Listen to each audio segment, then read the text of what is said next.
स्वामी की जय। आम्ही छिन्नस्थळी आसनस्थान म्हणजे छिन्नस्थळी या ठिकाणी स्थानवंदन करण्यासाठी आलेलो आहोत।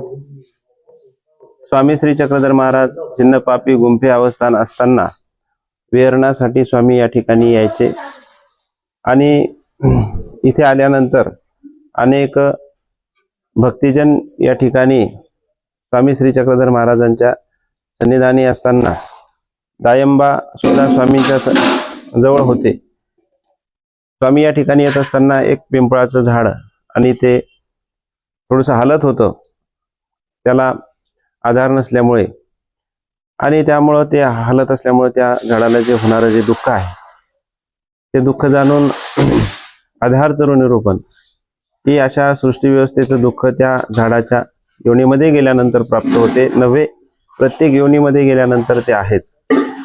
तर स्वामी श्री चक्रधर महाराज म्हणतात की भोजा येथा अनुसरा, तुम्ही या ठिकाणी जर अनुसरले तर हे दुःख तुमचं नाहीसं होऊ शकतं, नाहीतर ऐशा अधोपरीच्या वृक्षा होईल का, असा या वृक्षाच्या जन्मात तुम्हाला जावं लागेल, चतुर्विधीला तुम्हाला जावं लागेल।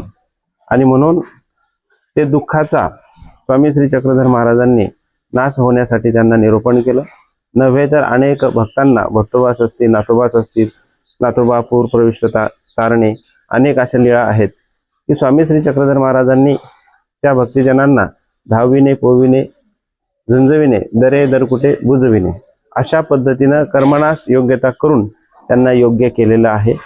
आणि या ठिकाणी अनेक भाविक भक्त ही छिन्नस्थळी या ठिकाणी करण्यासाठी येतात, कारण या छिन्नस्थळीच्या ठिकाणी प्रसन्नता रूप मनोधर्म स्वामी श्री चक्रधर महाराजांचा आहे।